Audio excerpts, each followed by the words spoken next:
Alright guys, welcome back to my channel, and thank you for visiting. This is a part 2 of a series of removing the frame on a 2014 Jeep Wrangler Rubicon. I'm going to post the link on the bottom of this one so you guys can check the first part like that, as it will be in order and you're not going to miss anything. So in this one I'm going to start by showing that I just removed the battery and what you need to disconnect in order to get the harness from the engine, separate from the body, which is my goal, to remove the body right now. So I removed the battery. Right behind the battery we got this connector right here, which is from the harness that is going to go to the engine. So that's the connector that goes in there. It's very easy. You just press this tab and then remove this lever, and then the connector goes out. Then we have a ground under these fuse box. All you got to do to remove the fuse box is kind of like these tabs. You have to like push it and lift the fuse box. Before you do that, you have to open up the fuse box, and in here we got a main power for these box. It goes or a supply. I'm not sure. I think it's a supply for the fuse box that comes from the main wire here over to the fuse box. So it kind of goes in here and then onto the positive terminal of the battery. So you remove that. I'll like to leave the nut in there, then I can close the box. Okay, from this side of the box, on the fender side, we have this ground stud. We need to remove this wire. This is the ground. That's the ground wire. And that looks like those are the 3 wires that I need originally to remove. They have these clips in here that goes onto the battery bags. This guy has some aftermarket things like this light in here. So he took ground and power. He has a ground coming into that same stud, and then straight power with a fuse, which is okay over there. And I need to remove that. So I'm going to remove these 2 powers from this terminal in order to just release that wiring that I need to leave on the engine side. After this, I'm going to remove the 2 heater, the heater core supply for for the cooling on the engine. One is the inlet, one is the outlet. So I need to remove these 2 hoses and just leave it in there. Remember that we're raising the body, so that's not going to be a problem. Okay, so this is so far what I have done today. This is the second day starting. I still got to remove the parking brake cables. I'm not sure if I'm going to do that from the wheels or from the main lever up here. I also want to show that I removed, I think I didn't show this on the video on the first part, but I have the knobs removed. So you don't need to take anything from the knob in order to remove it from neither the main shifter for your first, second, third gear, whatever, or the transfer case one. What the factory recommendation tell you to do, like, I don't know if you guys can see very well on there. Let's try to see. Okay, this has kind of like a spring flat part inside the locks. Like if you see the gear, the selector itself, he has these grooves in here, so it will lock in here. So what you got to do when this is in there is kind of like twist it a little bit to the left and to the right, and then pull very hard up. That's it. There is no tools needed, and it's hard. So that's as much as I can say. So the next thing I wanted to do too is before I raise up the car too, right? I want to make sure that this can go through and it's not going to be attached, because my hope is I don't have to remove anything from here. Just raise up and guide that cover on the shifter. I will put also that thing that I have on the floor on that side right there is going to be to secure the steering so it doesn't spin when it's not connecting to the steering box. Sorry for the sharp noise on the back. I will remove the bolt in here. Well, kind of like loosen it up. This is where I'm going to remove it, so the steering box is going to stay attached to the frame. I also disconnect on this side. We have the computer for the engine, so I disconnect this connector. Same thing. It's a matter of pushing this tab in here. You pushing down and then just raise up the lever and the connector goes out itself. I also disconnect the hose for the booster, which it goes attached in here. What I use for that, and Let's say, you know, for a regular big hoses, you use, this is a specifically to remove the hose. You put, you know, like if this is just an example, you fit it in between the hose and the, let's say the radiator, and you just move it around to release, you know, to like break the seal. So I use this small picks for those hoses to do the same thing. I got my wire for the microphone and stuff in here. So what I usually do is just, you know, carefully go in between the hose and that elbow right there, or T, and I just go around breaking the seal, and then it comes out with like no problems.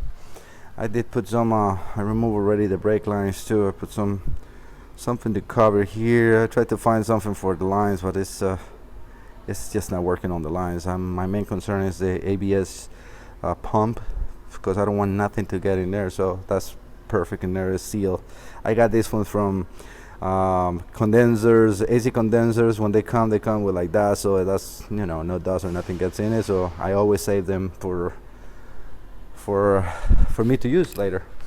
I have, you know, I didn't remove the air conditioning lines. That was the guys in the body shop. So I'm just going to put this away. I have to disconnect the one that goes to the compressor. This one I haven't done yet. It's right here.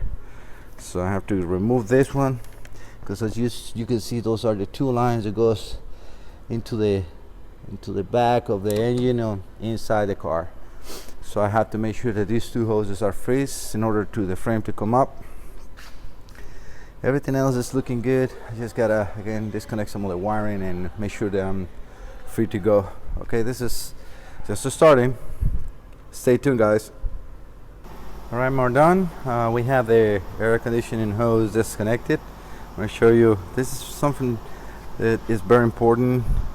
Every time you disconnect the air conditioning system, it's very important to seal it, because this dye and the oil, that is the PAG oil that is on the system, is very prone to suck the moisture. So what I also did on the compressor, when I removed the hose, I found again, you know, in my saved plugs, and then I have everything. I have one specifically for this compressor, so that seals perfect. I seal the hose in here too. I disconnect the reservoir for the power steering. This is the reservoir. I drain it first. I have this from midi back. This is to evacuate liquids. So I drain, you know, I evacuate all the power steering fluid, so it's not going to drip too much. I also put a couple of plugs on the hoses, so it's not going to get any dirt or whatever inside.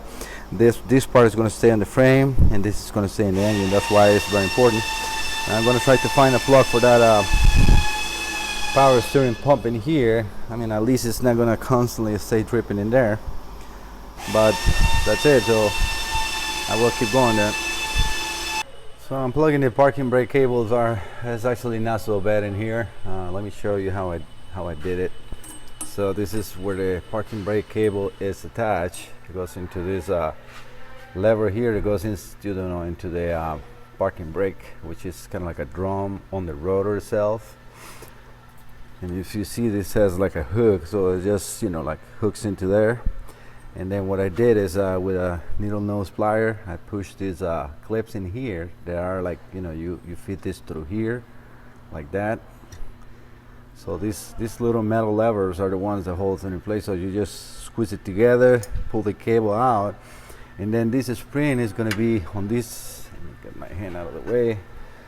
The spring is going to be on that side. So all you got to do is just, you know, compress the spring and get the cable out, and then just, you know, get it off the hook.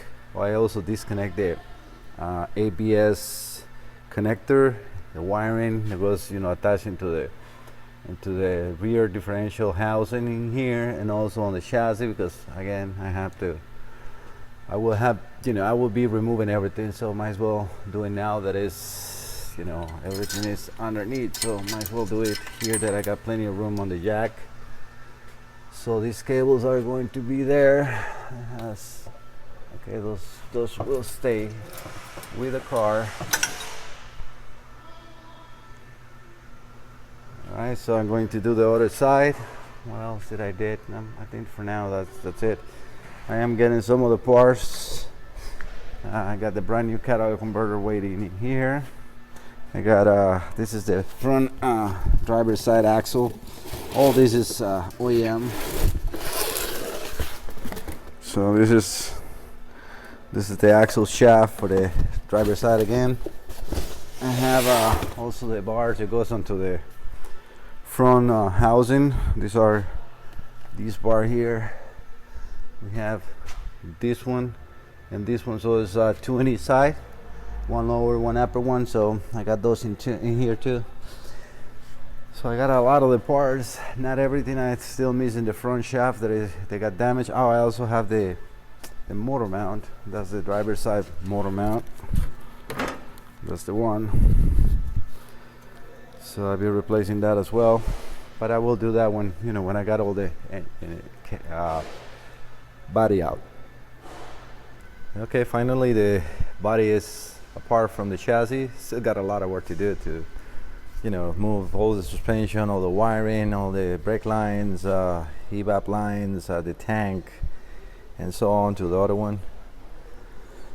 This front axle is going to be a lot of work too, because this is the one is bent, but well, that's what I got to do. One thing that I forgot to mention on the video is you need to disconnect the return and the supply line for the fuel. They're here. That's just a clip that goes onto like the battery tray right up top, like right where my finger is pointing. It has a clip that you can remove, and these ones are just pressed in to release. There is also one more wire that I didn't see, and I raised it up just a little bit when it came off. This is just an extra ground that goes from this exhaust manifold to the body. So the terminal is right there, so I'm going to remove it and fix it up, but that's the only two things. As you can see, the shifter for the transmission, you don't remove it. It's just a knob, and you have to play with the bottom part to bring it forward a little bit while you're raising, because otherwise it kind of like drags the upper console part. And I'm gonna have to be very careful when I raise it. When I bring it down again, when I have the new chassis and everything installed. Again, I have the steering locked with that a special tool that's to hold the steering wheel straight. It's not going to spin freely there and damage the spring lock. But everything went smooth. So the chassis, the body is very stable in there. I shake it, I just raise it up maybe like 4 inches from the chassis, and I check it very strong, make sure, just in case it's not going to fall on and then get damaged. Either way, as soon as I move this chassis out, the chassis out of here, I'm gonna bring it down so it's closer to the floor, and I'm gonna put maybe a couple of stands more, just to extra safety. But like I said, here it is. So I will be recording some of the removal and put them into the new chassis, and probably just lowering the body on the new chassis itself, and then the rest is not going to be in a video because it's just reverse order. Okay guys,